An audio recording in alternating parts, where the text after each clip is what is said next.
Mina was shuffling through the children's clothing racks and she feels this little tug on her skirt.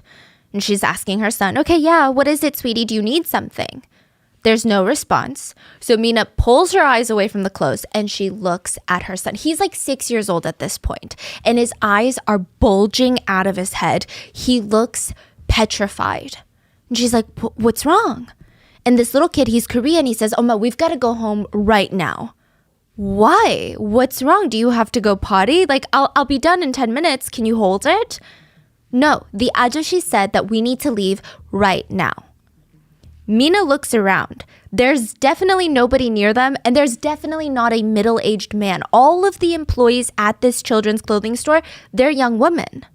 So she's confused. What ajashi are you talking about? Like, I just need to grab a few more things. And ajashi is an old man. Old middle-aged man. Yeah. And he looks up at her again and says, that ajashi right there told me to leave. And he's pointing into the air. Mina looks, and there is nobody.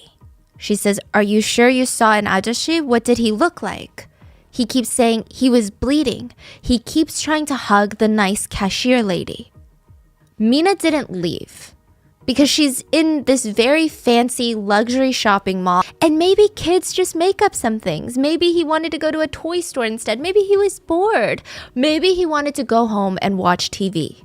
It just didn't make any sense why there would be a bleeding man in the middle of this store. I mean, this mall is known for, you walk in, very normal to see coats going for $1,000 a coat. Table tea sets going for $8,000, $9,000. People dressed up to go shopping at this establishment. There certainly weren't any middle-aged bleeding ajashis trying to hug cashiers. It's just not that type of place. But these were the rumors that would float around Korea even to this day. Children dragging their parents out of this mall, talking about how they saw a bloody man telling them to get out. How they saw bloody people climbing onto workers' backs, trying to almost get on their back like a piggyback ride. There were rumors that children were being warned to stay away from this mall.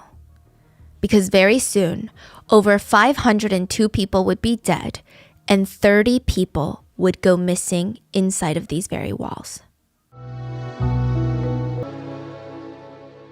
As always, full show notes are available at rottenmangopodcast.com. This is another Korean case. We had multiple Korean researchers assist in gathering of the facts on this one.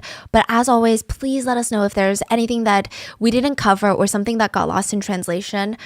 I mean, it's a huge case, so I'm sure it's bound that we're going to have things that we didn't touch up on, but just let us know in the comments. So with that being said, let's get into it.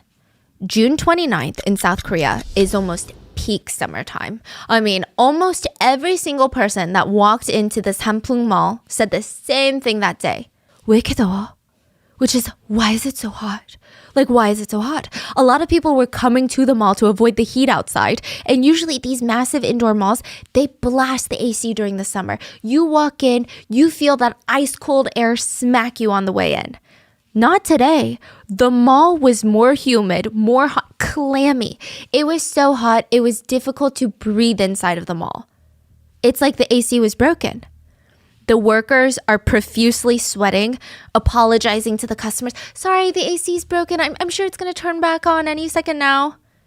And despite all the heat, about 1,000 people were inside that mall when the whole thing came crumbling down. Everyone had 20 seconds to get out of that mall. That's all they got. 20 seconds is the length of the happy birthday song in Korean.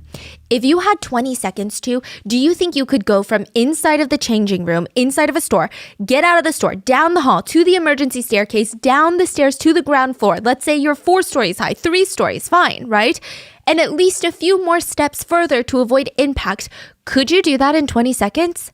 So Byung-ho, he was a 막내 at his job, which means he was the youngest amongst all of his coworkers, which is why all the colleagues kind of like took it easy on him when he was pouting and whining the whole day.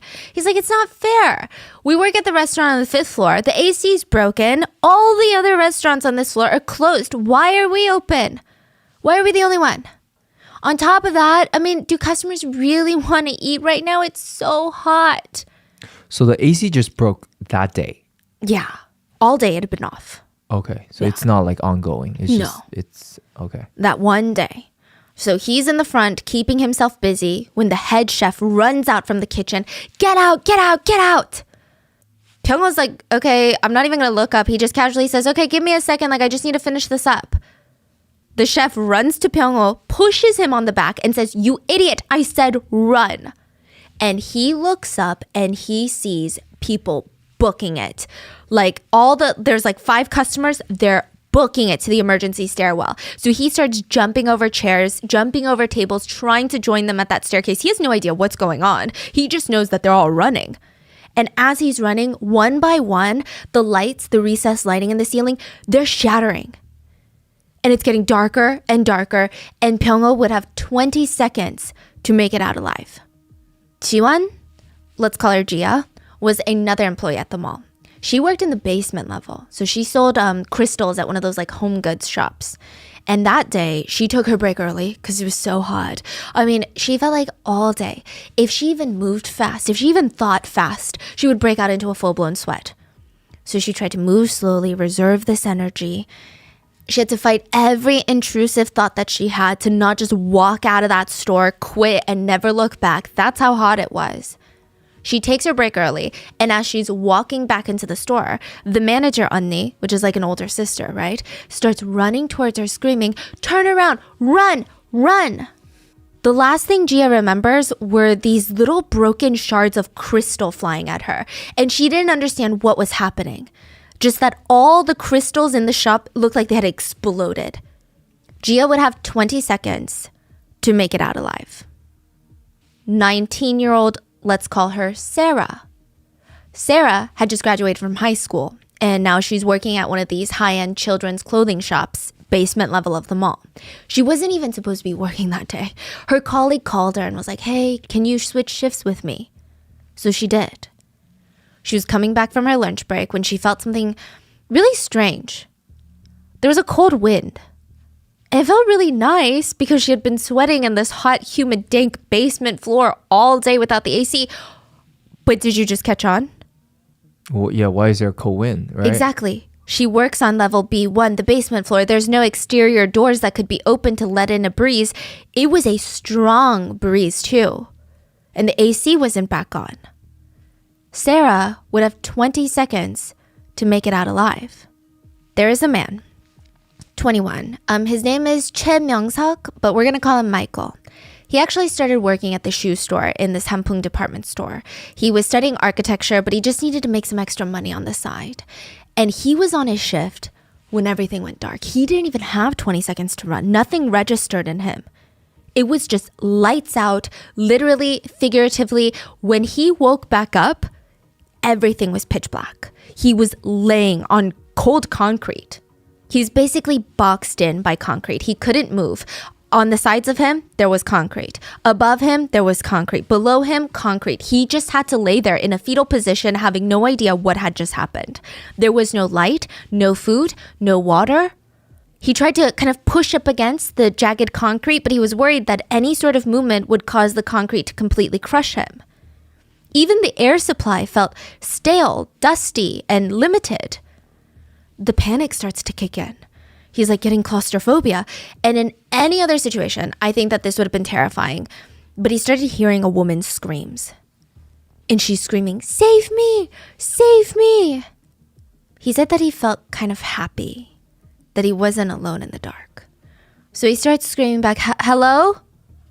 There were now 2 voices responding back at him.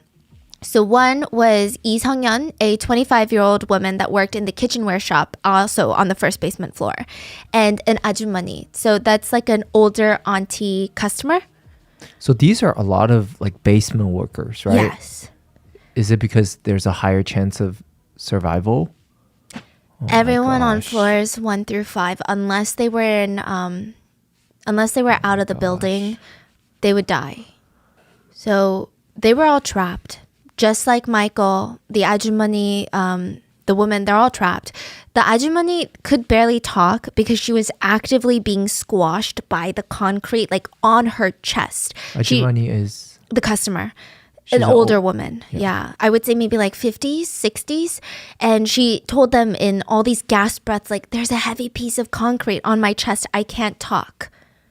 So the two, Michael and the other kitchen shop worker, they tried to help her not panic so that she's not going to hyperventilate, because there's no way for her to even like take in a big breath of air. So in small breaths, in very kind of like she's drowning, she tells the others, my daughter turned 30 this year. And there was just this lingering silence, because it's a reminder of everything that was outside, and they don't know what to say to that. So they fall silent. Michael feels these tears coming down the sides of his face, and he says, then let's get out alive. And the three promised each other, okay, us three, we're gonna get out alive. And then everything went black again. Michael and the others, they kept falling asleep, coming to, falling asleep, passing out. I wonder if it's the air supply that was cutting them off. It was hard to even gauge how long they had been in there. Michael asked the others, hello? How long have we been in here? The 25-year-old worker responded, but her voice sounded really weak. I think a day, maybe 2. I don't know. It feels like a week. Ajumani, are you okay? Silence. And then they started panicking. Ajumani, you have to wake up. You gotta wake up. Your daughter just turned 30. Michael would never hear her voice again. She was gone, and she would never get to see her daughter turn 31. Not long after, the 25-year-old kitchen worker called out for Michael and said, Michael? Yeah? I think I'm gonna go now. Please tell my family I love them. Michael said that after that, the fear of death had never been so strong. Like, he could almost taste it. It gripped his entire being. He said it's very hard to explain. He had never felt anything like that. He was all alone. The two others that had, quote, survived, they were now dead. He felt like it was only a matter of time until he died, but it's a slow, agonizing wait. He started feeling delusional from the anxiety, the hunger, and then all of a sudden, he just felt so thirsty. He didn't even feel scared anymore. It was all he could think about was water, thirst. It's like he was going crazy. Right at that time, someone answered his prayers. While he was feeling delirious, water started dripping onto his head. He didn't even know if he was dreaming. He genuinely thought, am I hallucinating? Like, you know, when you see the lakes at the desert and you keep walking towards it? He thought it was that. But he scooted so that the water would drip directly into his mouth instead of his forehead. And he started drinking the disgusting water that was dripping into his mouth. He felt around with his hands in the dark, and there were these few pieces of like dusty, I don't even want to call it like paper, more like cardboard boxes. And he grabbed them, wet them in the water, and he slowly laid there, ripping it, shoving it in his mouth, chewing and eating it. He was so desperate to just fill his stomach with anything that acid was just killing him. Now, side note, the water that he's drinking and that he's wetting this paper with, it's not fresh water or even tap water. It has been through layers of concrete, dust, rust, and that's if there's no dead bodies on top of him. It was very risky water, but he had no choice. And that is what he would do for the next 11 days. That's almost 2 full weeks. In silence, alone in the dark, eating rusty, wet paper. It was dead silent for Michael. He had no idea that on the other side of all these layers and layers of concrete and twisted metal, there were thousands of people trying to save him.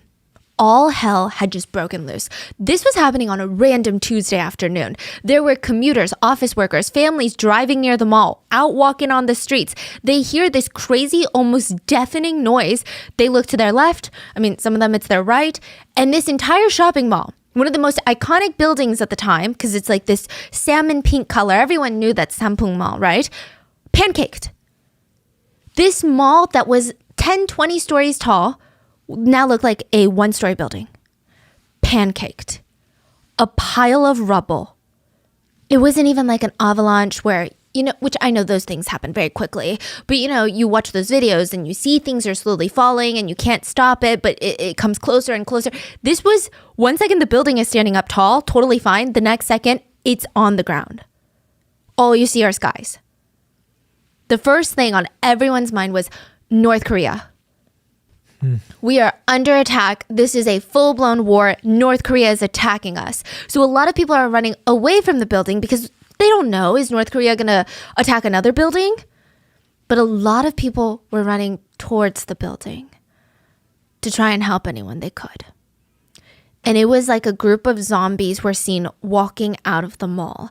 Their faces, their hair, their whole body was white, like powder white. Some of them had even patches of bright red blood on them, but the rest of their bodies, powder white. Even their eyelashes were white. It's like someone threw bags of flour at them. There was so much sand, rubble, cement, particles in the air that anyone within an 80 feet radius from the mall was covered in white powder. Wow.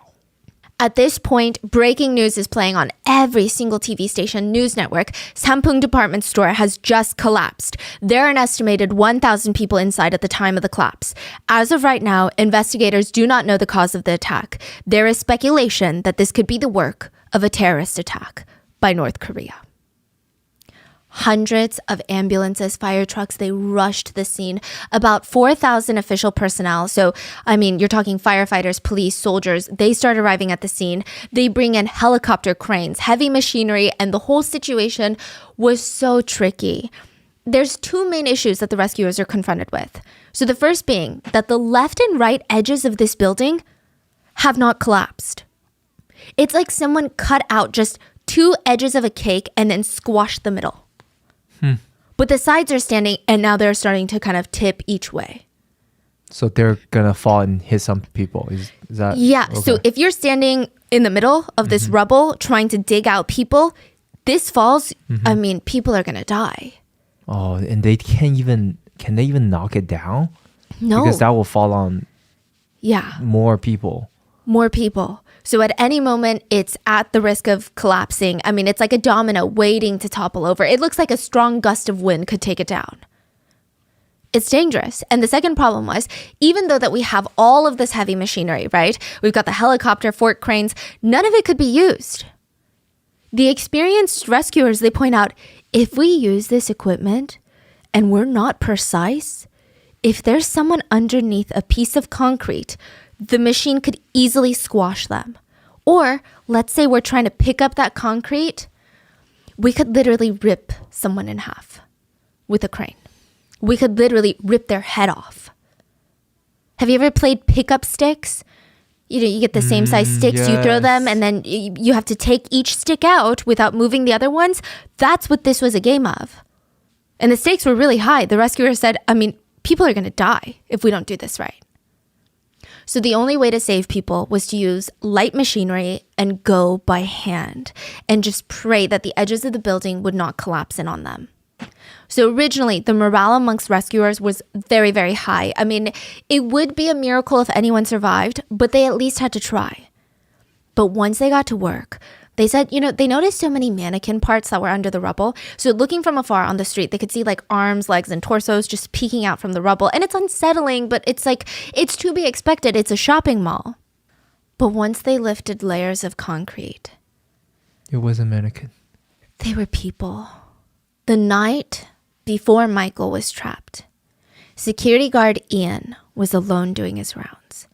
And he wasn't nervous. There's cameras everywhere, big, massive gates that are closed at night. Nobody ever tries to break into one of the top department stores in Seoul.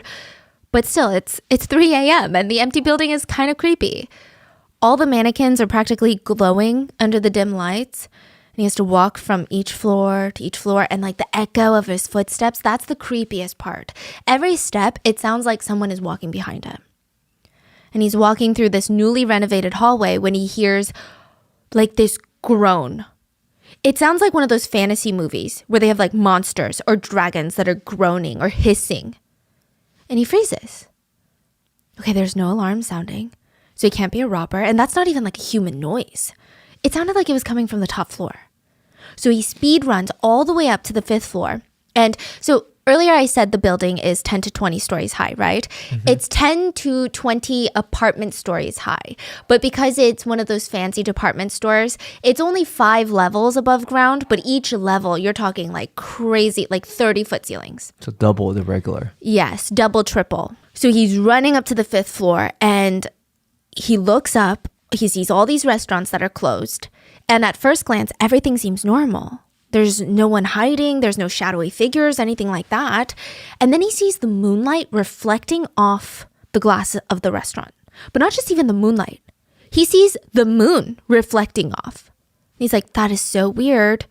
And he looks up. There is a giant table-sized hole in the ceiling.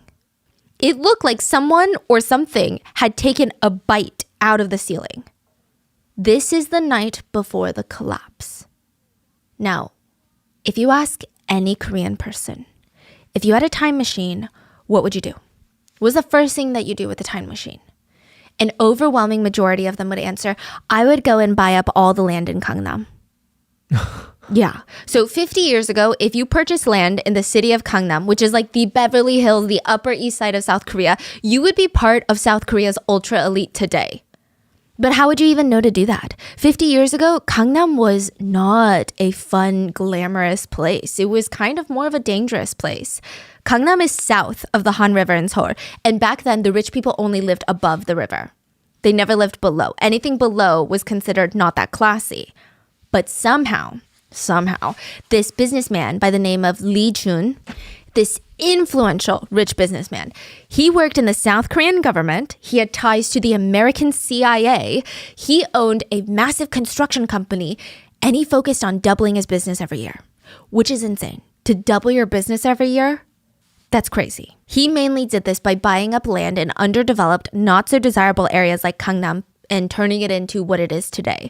And side note, he's not that smart. He's not a real estate whisperer. He was a high-up government employee, and he would get word that the government wants to develop Gangnam or this area of Seoul, and he would just go in and buy a ton of land.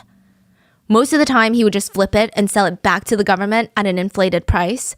But he was going in when Gangnam real estate was selling for less than $6 a square foot.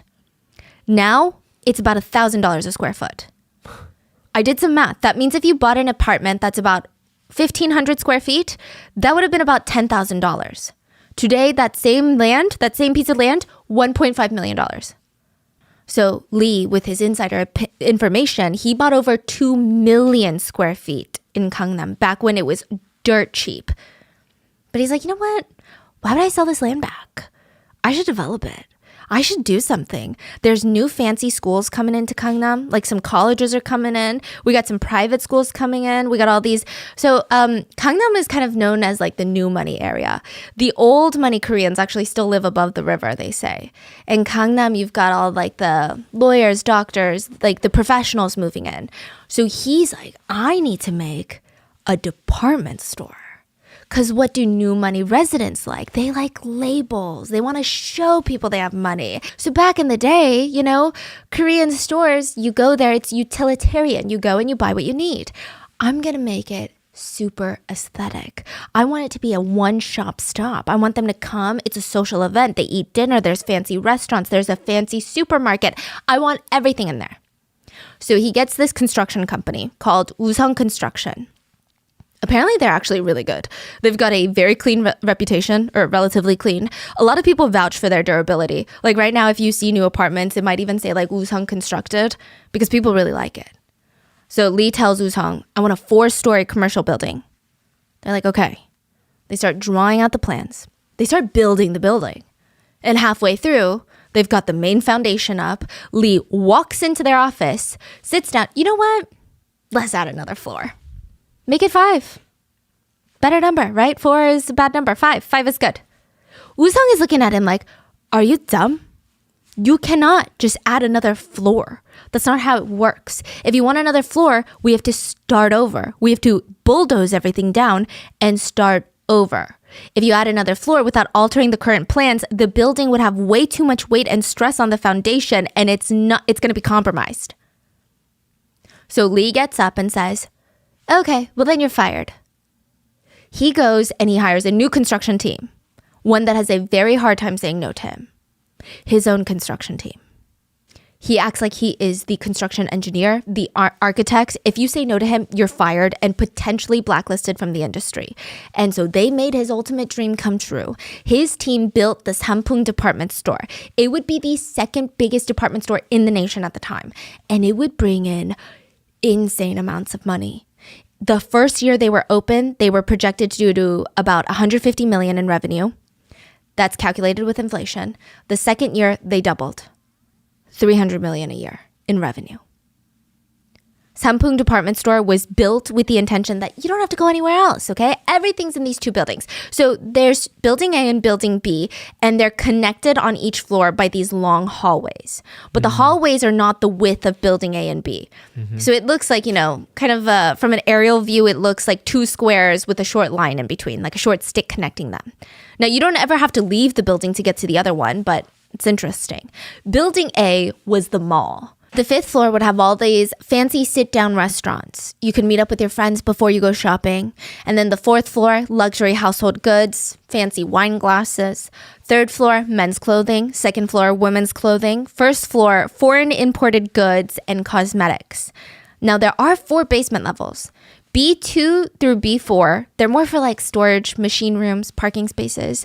And B1 is kind of open to the public. It's a mall. So a lot of Korean malls, they have supermarkets on the basement level. So you literally run all your errands. This is kind of genius. They also have cheaper food courts in the basement. So more like food stands. So B1 is open to the public, and there's always a lot of customers and workers shuffling in and out of that floor. Now, building B is more commercial real estate. So you got office buildings, you have a gym, but that's about it. Not a lot of foot traffic, not a lot of aesthetics. It looks like just your office plaza. Okay, so what's so wrong about it? Here's what's wrong about it. The escalators. Most buildings, and I never noticed this until I was researching this, but there's usually 2 escalators per floor.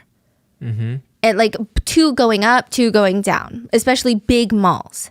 And I always thought, okay, so it's more people can go up and down the escalators, manage the traffic, right? And I'm sure that plays a role. But a big reasoning behind it is apparently having 2 escalators going up and down on either side helps distribute the weight better. Okay. Okay. Well, it's a thing, okay? Apparently having 2 escalators on a floor helps distribute the weight, making it safer. And Lee said, actually, no, that's so expensive. I just need 1.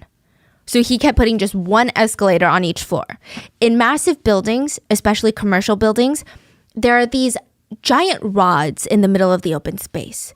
They're load-bearing columns. They're there to hold weight. So if you walk in to your local mall, you're going to see these giant round columns. It's drywalled. It looks pretty. But you're like, oh, why is this here? It's blocking my view. It's to hold weight. Like there's no way that you can have this massive room and just have 4 walls. Well, the original plan was to have 31-inch thick columns. It's about 2.5 feet thick. And inside, you can't see it because it's covered in drywall, but there's supposed to be 16 steel rods supporting the weight. Lee said, let's make the columns less than 2 feet thick because I don't like big columns. I want to be able to see the merchandise. And why do we need 16 steel rods? Let's do 8. This is a huge deal. The steel rods are what's holding up the weight above it. People take lack of steel rods so seriously. Recently in Korea, a apartment building company, they put in less steel rods than they were supposed to. They were exposed for it, and now that building is called Boneless Chicken Apartment Building. Yeah. There's still a building. Yeah. Wow. So I think it's up to code, but it's not as good or as much as other builders do. So they're called Boneless Chicken Apartment Building. Because why are you not, like, steel rods, seriously? Lee said that he hated the idea of thick columns, so let's cut it down. But that's not the only thing that he skimped out on costs. So this is going to get really complicated, but just bear with me, it's so important. When you have a flat ceiling and a column right up against it, it's called flat slab construction. Or at least in Korean, that's what it's called. It looks modern, it's faster to build, it's cheaper, but it's definitely not safer. It can cause something called a punching phenomenon.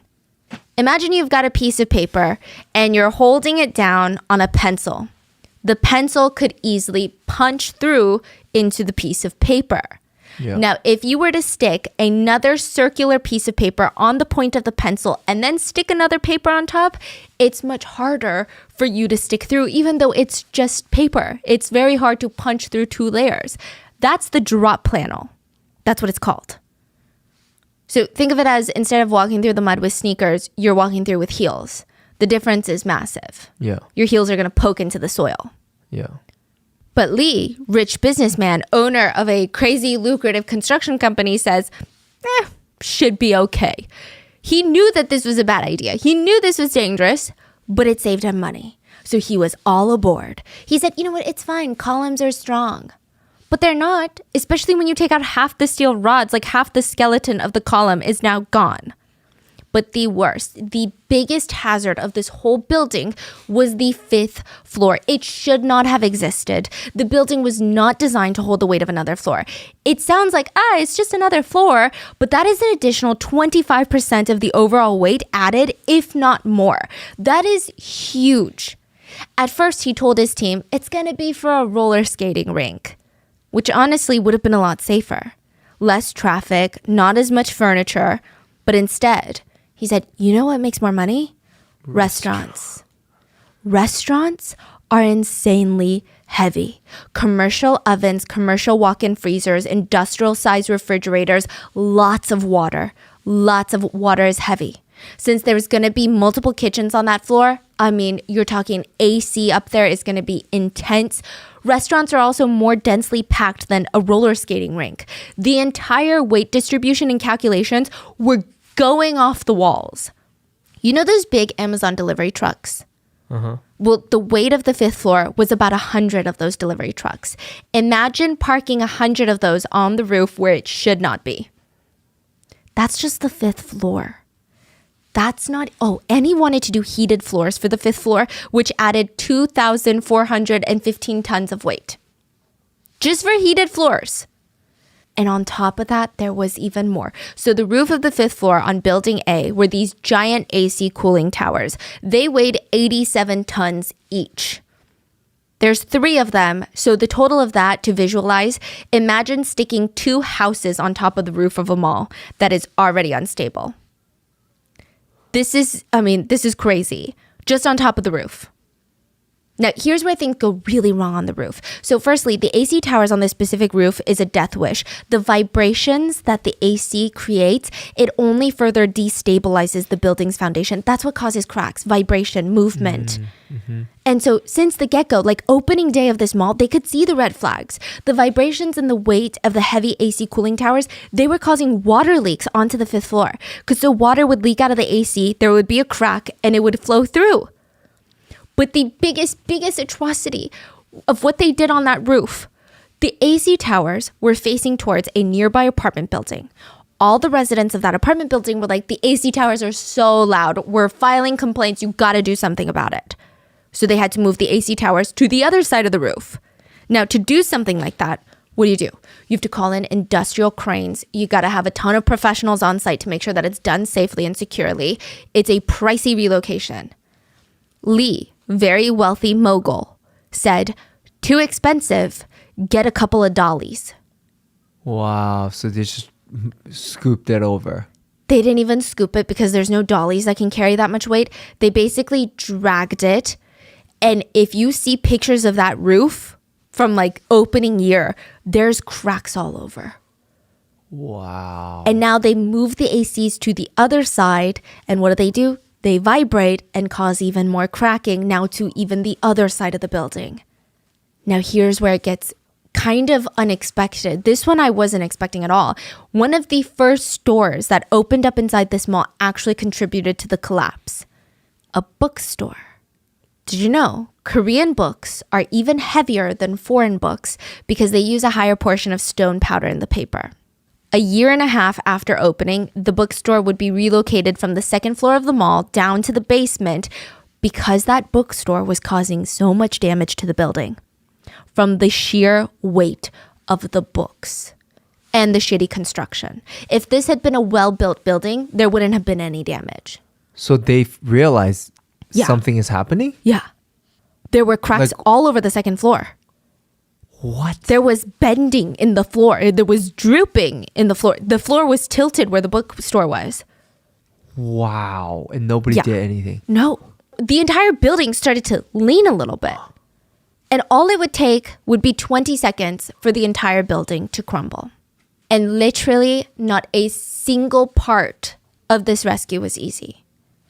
End of June in South Korea is typically a very rainy season.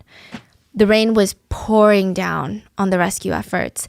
I mean, in theory, it might have been good since when a building collapses, there's always small fires trapped inside the rubble. You've got open electrical wires, you've got appliances, and poisonous gas, they start to spread, which, pretty quickly could kill any survivor that's trapped inside that manages to find an air pocket. So the rain, in theory, would have been helpful, but it was just a massive inconvenience. Like, the rain was not enough to put out the fires, but it was enough to slow down the rescuers. Firemen had to come in and try to calm any potential flames. And the first 16 hours of rescue efforts, 5 people were rescued. So there was some progress. And unfortunately, one of the survivors would die on the way to the hospital. Then, 24 people who were trapped in the same air pocket were rescued. They were pulled out by rope. Nothing was going smoothly. I mean, they pulled them out, but there were still hundreds and hundreds of people that were unaccounted for. And the rescuers were nonstop sprinting from place to place. They're crawling inside of holes that are already unstable. They're shimmying themselves through the collapsed basement level, squeezing past these broken shards of glass beams, like shining their flashlight into whatever nook and cranny they could find, screaming to see if anyone survived. They would dig holes the size of a kitchen sink and just start crawling in there. They put their lives in danger for every second that they were there because they just wanted to save people. A lot of the people in the mall, because it was a Tuesday afternoon, were young moms and children.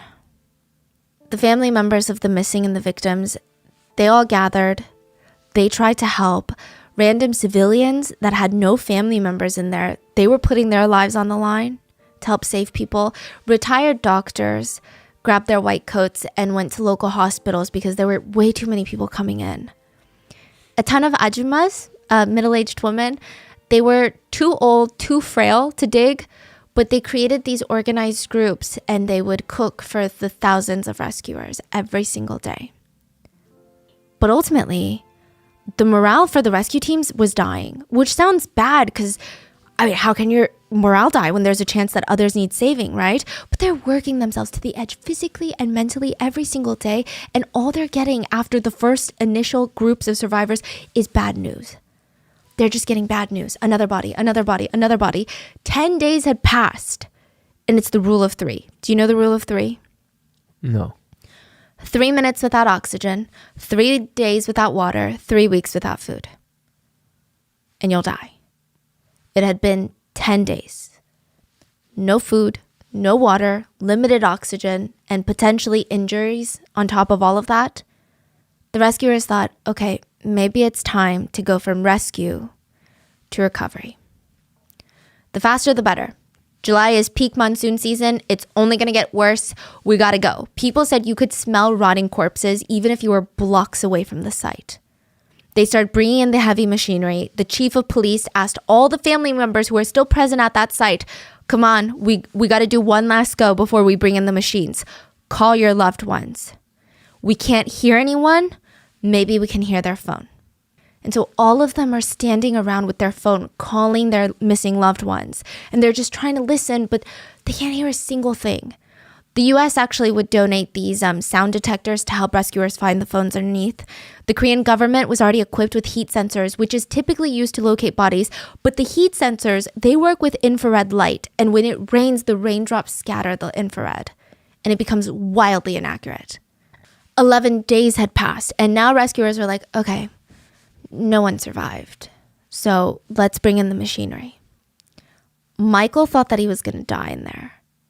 But on the 11th day of rescue, a rescuer stopped, he blinked, he scrambled, grabbed his flashlight from his back pocket and flashed it into the hole. Hello? Is anyone there? And he put his ear up against the hole, and this tiny little voice says, I'm here. The other rescuers, they don't even believe him. So he's like, come, come, come. And they all make him say, I'm here again. And everyone starts swarming. 11 days in, they had to penetrate an extra 4 feet of thick reinforced concrete to get him out. He was out at 8:30 a.m., 230 hours after the collapse. He was carried out on a stretcher and he waved for the cameras. Volunteer rescue workers, they're all cheering, they're all clapping. I mean, this was the victory that they needed. They're like, take the machines off. We're going back to hand. If Michael survived, there could be others. Meanwhile, Gia did not share this excitement. She thought she was going to die. For the past few days, the concrete on top of her face was coming closer and closer and closer. It was pure torture. The air was getting stuffier and she felt panic. The walls are literally closing in on her, but in the slowest way possible. She wanted to scream like, oh my God, just squish me already. Wait, she's the 25-year-old? No. Oh. A different worker, yeah. Oh, okay. Now, the anxiety of it about to come down was worse than just dying, she said. I mean, she was buried in a pile of concrete, laying on her back, so her legs were trapped under a concrete pole, and she was thankfully in an air pocket, but she can't move. So at first, Gia is screaming her head off, hoping that people can hear her. She's like, hello, I'm here. But nobody came. So she just said she kept falling asleep. That's all she could do. I don't know if her brain forced her to sleep. She just said, I kept falling asleep. I kept dreaming that I was home. I just wanted to go home. And I kept thinking, oh my God, my dad is sick. My mom is worrying about me. And now I'm going to be even a bigger burden. 58 hours passed. So like 2.5 days in. Remember the rule of 3? 3 minutes, 3 days without water, 3 weeks without food. 2.5 days in, she's so thirsty. At this point, she can't even think about anything but her thirst. And water starts flowing. And she takes a sip and she immediately coughs it out. She had rust water coming in. She waited till more water came in, and instead of letting it flow directly into her mouth because it tasted so disgusting and rusty, she grabbed a piece of her clothing, soaked it in the water, and then just kind of wet her lips with it. She had no idea how many days had passed. All she knew was she was starting to hallucinate. The part where her legs were trapped, she felt like her legs were walking. She felt like her legs were floating at one point when it clearly wasn't. She was like losing her mind. She was losing sensation in her legs. She just kept going back to sleep. And then the next thing she knew, there's heavy machine sounds and the concrete's just getting closer and closer and closer. Would they push the concrete until it completely suffocated her? Would they push the concrete till it squished her? Like, what's going to happen? Would the excavator just come down and rip her up? Her bottom legs are stuck, so she'd be ripped in half. Gia felt terror. Sheer terror. She only had like 10 inches left when all of a sudden she hears a voice. Stop! Stop! Do you hear something? At around 2 p.m. on the 13th day, Wow. a rescuer saw her foot. And they yelled, if you're alive, move your feet. Gia tried to wiggle her toes, but she didn't even know if it was wiggling because she lost sensation a long time ago. And she screamed, save me. The rescuer clawed through the cement by hand, and Gia just remembered thinking, I'm found. She said it wasn't, I lived. She didn't say it was, I survived. She just thought, I'm found. Good. I don't care if I die right now, because at least they found my body so my mom will know. Her mom was later interviewed and asked, like, what is the first thing you want to say to your daughter? And she said, do I even need to say anything? And they were trying to ask, like, did you think your daughter was dead? Because it had been 13 days. And they said, did you think she had? And her mom stops the journalist and says, no, I didn't think that. I'll never think that because the day she dies is the day I die. 혹시 죽었으리라고 생각 안 했어요? 안 했어요. 안 했어요. 아직 진짜. 걔 죽는 날이 나 죽는 날이라고 나는. After 285 hours, Gia was rescued. And at that point, the ceiling was so low, it was touching her nose. She was not even inches, but centimeters away from death. And everyone was like, okay, that's crazy, right? But there's no way there's going to be more survivors. There's only so many miracles that the universe can give us. On the 15th day, another woman is rescued. Let's call her Sammy. She was trapped in a small pocket of air in the children's clothing section. She heard the voice of her colleague screaming, help me! And she just kept screaming, panicking, help me, there is this concrete pinning my waist down. She was getting crushed. And there was no way Sammy could even get to her. And she tried telling her, it's okay, it's okay. But after a day or two, there was no more noise. Sammy said, all she did was try and fall asleep. She had no idea how long she was in there. Sammy would be the last survivor found in the rubble. There would be no more miracles after that.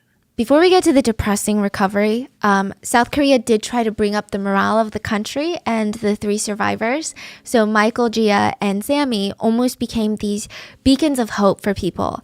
Michael was seen as this national hero for not only somehow miraculously surviving in the rubble for 11 days, but also his iconic wave on the stretcher. Companies started offering him gigs to model for them. Schools were offering the 3 full ride scholarships. There had been this stereotype that the younger generation were weak and not as tough as their parents in South Korea, but this was completely obliterated, this idea. And just like Michael, Gia, the one who survived 13 days, she made headlines because when she was pulled out of there, reporters asked her while she was on the stretcher, "How do you feel? Any plans now that you've been saved?" And she said, "I want to go on a date with the oppa that rescued me." Oh. And people thought it was such an unhinged, hilarious, fun answer to such a serious, depressing situation. The last 3 survivors were asked, "What food do you want to eat the most?" Michael said, "Coca-Cola. I want to drink an ice cold Coke." Gia said, "Iced coffee." Sammy said, "I just want some ice cream." Every soda, iced coffee, ice cream brand went nuts trying to sign these 3 for brand endorsements. Gia also kept making jokes. Like, nobody knew if they could keep laughing or not. When she was rescued, she complained, "Why'd you guys come so fast? I could have stayed there a few days longer. Let me go back in there." Michael had to have his head shaved to run some tests, and he was so embarrassed. Anytime reporters ran into his hospital room, he would put on his little beanie, his little hat. And I think that these are the stories that people wanted to focus on because the other side was just so dark. Side note, almost all the rescues, especially the ones that weren't immediate, they were all subground level. So they were all in the basement. The other floors, I mean, this is a picture of what it looked like. There was no way that people were going to survive that collapse unless maybe you were on the roof, which probably not even then. Pyongo, the magnate working on the restaurant floor of the 5th floor, he was rescued pretty early on. He had made it kind of basically out. I think he was hit by just some debris. And he said, "Every single person I spoke to that day, the head chef, my colleagues, customers, I would later see all their names written on the deceased list." Another survivor said, "I just don't understand the point of life anymore. Like, the people that died, there were nice people. There were really rich people. There were workers like me. There were people who went to church. There were people who studied really hard. Yet everyone died without even a chance to fight for their lives. So what is the point of anything at all?" Families of victims said the nightmare was just never ending. I do want to say that the rescue efforts were admirable. The rescuers, they did everything. But the system itself was flawed. Korea didn't have a strong system to respond to these types of crises, which, like, I don't know if they still do with after Itaewon and Seoul, but at the time, it was so disorganized. Family had no idea if loved ones were alive, survived, deceased, at a hospital, which hospital. Nobody had a clue. The site was left open for people to just come and volunteer. And so a lot of people did come and volunteer, but there were also a lot of hyenas. What do you think the hyenas did? They were dubbed hyenas by the media. About 400 hyenas were arrested during rescue efforts. Families are crying.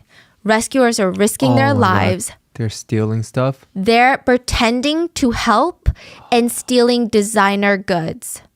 Wow. When one was arrested, they just callously responded, "Well, they were all going to go to the dump anyway." Another man was caught volunteering wearing 10 pairs of designer pants. 10 pairs. When asked, "Why the hell were you stealing 10 pairs of designer pants?" he said, "What are you talking about? I was saving lives and I got cold in the middle of June. So I just put on whatever was near me." Meanwhile, Mr. Jung was at work when the building fell. He's an attorney, and he didn't hear about it until way later. He was at a 회식 with his coworkers, and they were drinking, they're eating, and he just had this pit in his stomach when people were like, "Oh, you didn't hear about the mall?" So his wife and his 3 adult daughters, they loved going to that mall. So he calls his wife. She picks up, and he's like, "Oh my God, thank God. Okay, you're home, right? Are the girls home? Did you hear about what happened at the department store?" She's like, "What? No, the girls are there shopping." Mr. Jung's coworker said that he didn't even say anything. 1 minute he was on the phone, the next minute he was out the door. He ran on foot to the department store, and all he saw was rubble. He started climbing on the rubble in his suit, just clawing, looking for his girls. He went to every single hospital in the city. He talked to nurses, doctors, looked at hospital morgues. The day after the collapse, he would be told that all 3 of his children were dead. And he said, after what my wife and I went through that day, I just hoped that the sky would fall and the earth would give out and we would just all die. And of course, he feels for every single daughter, but he really felt for his eldest because she had fought and beaten all odds. His eldest daughter went blind when she was 12 years old. She worked harder than anyone he knew, harder than all of his adult coworker colleagues, attorneys combined. She ended up getting her master's in special education at UC Berkeley in the United States. She came back to teach special education at Seoulde, which is the best school in the entire country. And her dad said she couldn't see in front of her, but she just always had a vision. And she fought all these odds to be here, and now she's gone. There was another family, the Lee family, and Mom Lee, Mrs. Lee. She was telling her daughter for months, like, give up the dreams of the department store.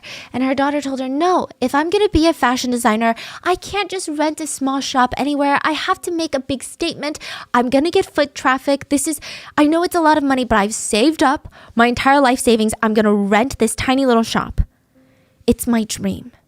And she signed the lease 2 months before the collapse.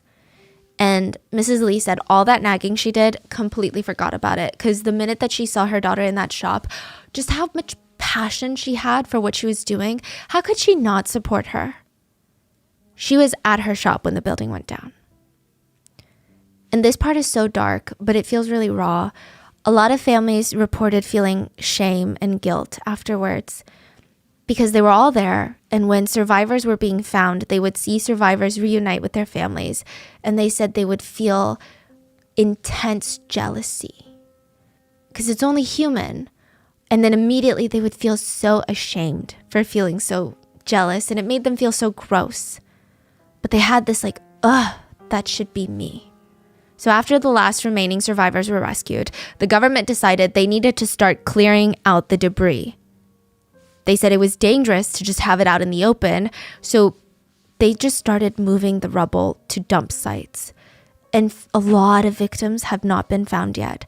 So families were at dump sites by themselves, no rescue workers, digging through the rubble. At that point, some of them only found bones. And if there was any flesh, they were unrecognizable. This mall had been built 6 years ago. It wasn't even around for, you go and you look at houses in LA, there's houses from like 1920s still up for sale. So for it to collapse, injuring over 900 people, killing 502 people, and resulting in 40 people that are still considered missing to this day, it doesn't make sense. The public is like, we want answers. It was revealed that the building was not attacked by North Korea or a group of terrorists. There was no earthquake, no natural disaster. The building went down on its own, so obviously there's some sort of human error. So they found the owner, the Lee family, and journalists start hounding him with questions. And look, the way that this man answers questions does not help him in the eyes of the public. They said, "Did you do a safety inspection on the building?" Mr. Lee said, "Look here. We've got many people coming in and out of this building. Do you really, think about it. Do you really think if we knew that the building was going to go down, we would keep it open? Of course we did safety checks. It was received by the president of the building. I am the owner. I only attend meetings once a week. So you'd have to ask management to clear up those answers." In other words, we have no motive to keep the mall open if we knew it was going to collapse. But as a company, it's not just about injury to customers. It's about company property. He's comparing 502 people dying to losing a mall. I think it's clear what he's trying to say. Of course, everything was great and we knew nothing about this, because think about it. From our standpoint, would it be logical to ignore such a big safety concern if it would ruin our company? But the delivery was disgusting and nobody believed him. He would also try to argue that if the building was so dangerous, why was he in Building B when it collapsed? But he survived. Building B did not collapse because Building B had sturdier columns because it wasn't a mall, so they didn't need to display merchandise. They didn't have all this heavy machinery. There was no one in there also. They didn't even have the massive AC units on the roof.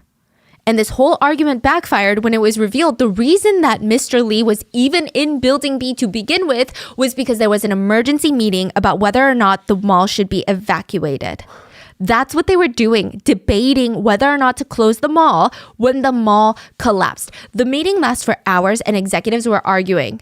So Lee and his son, who is the president of the mall, they were arguing that it's going to be bad for business. The board of executives were arguing it doesn't matter because if the building collapses or even if a ceiling falls through and a customer gets injured, that's going to be bad for business.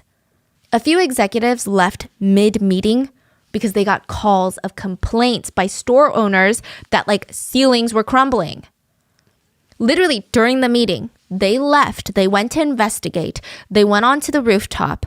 One of the executives saw one of the columns punching through the roof. He turned to his colleague and said, "Get everyone out now. F*** Lee, I don't care. Get him out." They were on the way downstairs when the building went down. The other executives and the Lee family were still arguing when all hell broke loose. People are sprinting towards exits. People were being pushed into clothing racks because now you could hear the groaning. Like once that groaning hit, you had 20 seconds to get out. Some people were in their underwear just making a run for it. They had been caught in the middle of changing. Now they're booking it. If Lee hadn't cut even more costs and had there been more escalators, more stairwells, more emergency exits, more people could have been saved. Because now there was almost a crowd crush situation on top of the collapse. A domino effect took over. The 5th floor ceiling fell through and now it was on the 4th floor, holding the weight. But that was about to crumble and then soon the 3rd floor and it would just all pancake in 20 seconds. Nobody had a warning. It looks like one of those aluminum soda cans that you step on. The executives in the Lee family heard. They ran out, ran to the hallway, and it's just a cliff. And they see the building on the ground. But still, Chairman Lee acts like he knew nothing. Okay, whenever he was interviewed by journalists, he would make it about himself. One journalist asked if he had anything he wanted to say to the victims' families, and he just said, "Do you think I wanted this to happen? I have nothing to say." What's crazy about all of this and this whole family is that Lee's daughter-in-law, so the president of the mall, his son's wife, was in the building when it was collapsed. She was rescued early on. She refused to give her name to rescuers, and people thought that was weird. The rescuers were like, "What? Like, you don't want your family to know that you're okay?" Everyone that could talk was giving their name so that your families can find you. But the very next day, they saw that same woman they rescued on the news standing next to her husband and her father-in-law, showing her full support. Wow. So a full investigation on the cause of the collapse was ordered by the government, and it revealed a lot. I mean, obviously, it revealed all of the things that I've mentioned before. But on top of that, Chairman Lee was known to constantly change the interior of the mall, like he was just changing clothes. He would rip out perfectly acceptable lighter wood floors and put in super heavy marble flooring. He did not care about durability. He wanted it to look expensive because more people would come and they would shop and he would make more money. That's all he wanted, more money. He would knock down interior walls to like make more space for merchandise. And with all the new renovations, there were more customers. And it's not like the building crumbled out of nowhere. There were literal bright red warning signs that the Lee family and the executives, they were made aware of. 2 months before the collapse, a thin line emerged on the ceiling of the 5th floor. It was more of an eyesore than anything, but every now and then, tinkle, tinkle, there'd be dust landing on people's faces coming from that crack. Like, that's kind of crazy. If you were dining at the restaurants, your chopsticks would slowly roll to the side and off the table because the floor was tilting, but all the customers thought, "Oh man, what's wrong with this table?" No one thought it was the floor. No one thought it was the building that was leaning. Workers on the restaurant level, they would put in a container of raw veggies on the fridge shelf. It's like an industrial walk-in fridge. They would walk back in and it's like slid all the way to the wall. They'd put it next to the door. It slid all the way down to the wall, like 5 feet down to the wall. Why would it be sliding? That didn't make any sense. The floor of the fifth floor was tilted at a 15-degree angle. The tilting got so bad the fifth floor restaurants had to be closed. They requested civil engineers to be called in for an inspection. And the main person that called was Lee's son. So he's there with the inspectors and they're like, this building is in imminent danger of collapse. The only option that you have in situations like this is to evacuate, close the entire building down, and we can game plan on what the next steps are. So they already know this before. Way before. Like 2 months before. And he's like, okay, let me think about it. He didn't think about it. Instead, he hired workers to just hide the cracks by adding more grout and plaster. He was like, as long as the customers don't see, because this month was crucial for them. June and July were the summer sale months. This is another illegal thing that they're doing. In South Korea, you can only have a sale for 2 weeks. I don't know why. I guess it's so that stores can't try to manipulate you into buying things, right? 2 weeks. The sale is scheduled for July when everybody else has the sale. But the Lees were like, we can be smart. We're going to get our VIP clients early access. So we're going to sell them the product since they're our VIPs, we know them, and we're only going to run their card at the sale prices in July. But they can come during June. And they had a lot of VIPs. So June was a very busy, high traffic month for them. Crazy busy. 10 days before the collapse, a customer was sitting at their table on the fifth floor to eat, and the whole thing started shaking. She said it was so strange, she thought it was an earthquake or something, but when she told her friends that weren't at the mall, they were like, what are you talking about? There was no earthquake. There was nothing on the news. 5 days before the collapse, another customer was on the fifth floor eating when it felt like someone doused a bucket of water on their head. And she's like, what the hell? Looks up, there is a droopy hole. It's not even just a hole, but a part of the ceiling that's drooping down at the end, there's a hole. The employees were made aware of it. They tell upper management, and they're like, it's just Samsung's shitty construction. They did not think that water leaks were even in the same possibility as a building collapsing. The night before the collapse, the security guard noticed the sinkhole in the roof, and he called Lee's son and was like, sir, there's a literal sinkhole on the roof. And apparently the son went himself to check it out, and while he's standing there staring at this giant hole, one of the managers of the restaurant comes out and is like, hey, I've been trying to call you for ages now. Look at this shit. Look, can I show you something? They walk over to one of the columns on the fifth floor near his restaurant. There's an 8-inch long crack that's knuckle deep. But that's not even all. The manager is like, I've been waiting for this, okay? I'm paying all this money, and look at that ceiling. Look at that ceiling above the kitchen. It's droopy. And look. He puts his phone on the counter, the cash register of the restaurant. It slides off. He's like, I know it's not my counter, so what's going on? Lee's son checks his watch. He's like, shoot. The stores are about to open for the day. Okay, just why don't we close down all the restaurants on this floor? I guess if you want to stay open, you can stay open, but it's fine. Close down. We're going to figure it out. We'll send up maintenance or something. Maintenance workers were sent up, and they're like, guys, this shit is going to go down. Under no circumstances can we put plaster on anything anymore. It's going to go down. Lee's son left the building for about 30 minutes before he was called back in, this time to the fourth floor. A shop owner said, I just heard these really crazy tuck, tuck, tuck noises. And then the whole floor shook for 3 minutes. They're like, isn't that right, Susie? 3 minutes. And Susie's like, yeah, 3 full minutes. Lee's son is like, okay, let me investigate, right? Before he could even figure it out, water starts pouring down the walls of the fifth floor. That's why they turned off the AC units. He said, you know what? Don't close them all. Turn off the AC units and drain the water inside of them because that's what's leaking. And then 4 hours before the collapse, evacuation orders were given. Lee's son said, let's focus on what matters. Don't tell the customers, but let's take out all the priceless goods. Paintings, artwork, jewelry, ancient pottery, super expensive bags. Let's take it out just in case. We don't know. It could flood. It could do something. Customers, employees, they were not evacuated. They had no idea they were in a compromised building. This is unbelievable. It's like the guy's doing everything in his power to kill people. Why did they not evacuate? Because the mall was bringing in about $400,000 a day. And they said, we can't lose out on that.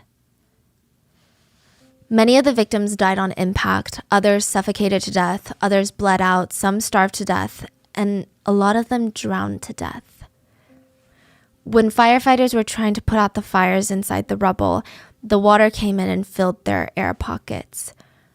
Some of the other survivors could hear them drowning, and the firefighters that worked that scene, I don't think it's their fault. I think they did their best considering the information and tools they were given, but they still have PTSD. They have nightmares about it. They said they will carry around the guilt for the rest of their lives. In the end, the court sentenced Lee Jun, the chairman, to 7.5 years in prison, and his son got 7.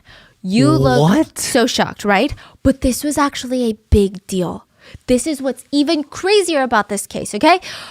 Is the fact that, to me, I'm like, 7 years, that's nothing, right? In Korea, this was landmark. This was crazy that they got 7 years. I mean, people, don't get me wrong, people were still upset it wasn't enough, but a lot of people being very cynical, skeptical, and just realistic, they weren't expecting the Lee family to get any jail time. Not saying that they didn't deserve it, but that was the track record for the government. The reason why they got a lengthy jail time, lengthy quote, is really dark. It's a high-end department store. A lot of the victims were wives of influential businessmen. To just name a few, and not saying that these people's lives hold more value, but to give context on whose families were fighting for these offenders to get jail time, wife of Samsung Electronics president, wife of Daewoo Motors president. Wife of the Samsung division, electronics division. Oh, okay. Yeah, advisor to Samsung Motors and former head of Korea's Customs Service, advisor to Samsung Engineering and Construction, executive for Hyundai Engineering and Construction, wives of high-powered attorneys, judges, and doctors, a judge's mother. I mean, these were just a few to name. Many of these were the upper echelon of society. These were the elites. And they still only got 7 years. Yes, and the worst part is netizens speculate, had this been a middle-class mall or a lower-class mall, they probably would have gotten no jail time. But why though? What how is that? Yeah. How, like...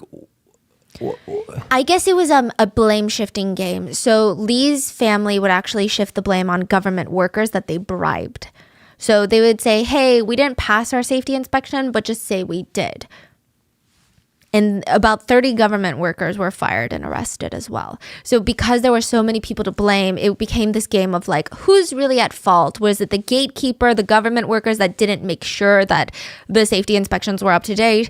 Was it the... Yeah, I don't... Send I know. all of them to jail. Yeah. 500 people died. I agree. Lee was 72 when he got out. He died a year later, so we're not too sad about that. Meanwhile, Lee's son, Jun, is one of the very few families in South Korea, many we've talked about, that are basically socially exiled. They're legally allowed to be in Korea, but he is said to have been spotted living in Russia. We don't know for sure, but like the minute he steps foot in South Korea, I mean, nothing's going to happen. So he's still around right now? Yeah. But he's free? Yes, but I think that he has no money. Really? I don't know if he had a lot of hidden money, but the family's fortune was completely liquidated and given to the survivors and victims' families. It's estimated that each family received around 250,000 because there's a lot of people, which honestly is nothing compared to the life of a loved one. But trust me, this is not a story where victims' families get closure. 500 plus people died. Like, that's a tragedy that is going to be felt nationwide. I mean, think about the spider web of people that are either directly or indirectly impacted by this level of loss. Well, the president of South Korea was asked to say something to the victims. And he said, the collapse of this Hampung department store today was 21 days ago. I wish for peace for those who lost their precious lives. I pray for the speedy recovery and for those who were injured, and I express my condolences to the families who suffered an unexpected accident. Thank you. He's at his podium, okay? He stands still for maybe 2 seconds, and he thinks that the camera is off now. And he turns to his aide and says, that should be enough, right? 감사합니다.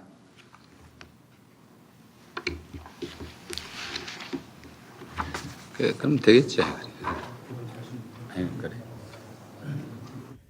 It wasn't even in the tone of like, oh, do you think I should say more? Like, was that, did I convey my emotions correctly? It was like a 됐지, like, I did it. Happy? Let's go. He doesn't care. Yeah. A lot of the victims' families were upset at the government and even the rescue operations, not the rescue workers, but the operation. They felt like the government wanted to throw some money at the victims' families, start cleaning up the rubble, and make use of the land again. The victims' families requested a memorial.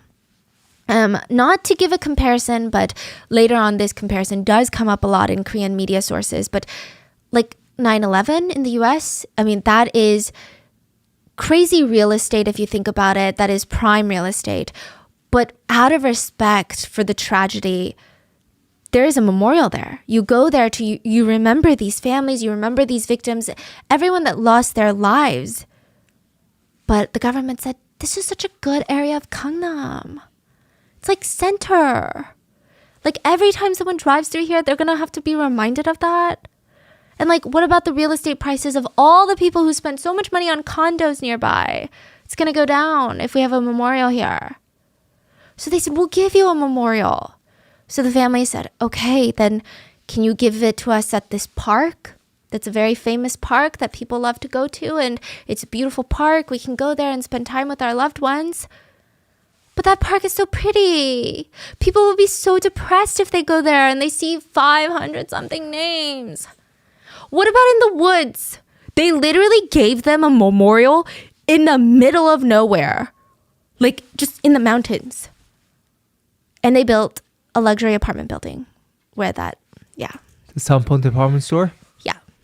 One of the victims' families was interviewed and the mom said, it's money, money, money. Building costs this money. Cleanup costs that money. Compensation costs money. Let's give money to the victims. Everything is about money and nothing is about my child. Remember Mr. Jung? Speaking of money, he lost 3 daughters in the collapse and his eldest daughter was the blind professor at Seoulde. He was compensated over $600,000 for the loss of all of his children, which is nothing. And he gave it all to the Seoul National School for the Blind. Over the course of his life, he would donate more than $1.3 million to churches, schools, and charities that his daughter liked. And he would say, money to me is nothing that I can have. My daughters all had dreams to make the world a better place, and I just have to fulfill those dreams before I go. And Gia, the one that survived 13 days, she said, I just hope people can learn from this. That no one should ever have it won't happen to me. It doesn't concern me attitude. Because tragedy doesn't really pick people to happen to. It can happen to anyone. It can happen to your child that waved goodbye to you before school, or the husband that promised to be home for dinner. I never thought something like this would happen to me, but it did. And that is the story of this Hampung department store collapse. Honestly, what are your thoughts? Please leave it in the comments. And yeah, it's crazy. But please stay safe, and I will see you guys on Wednesday for the main episode. Bye.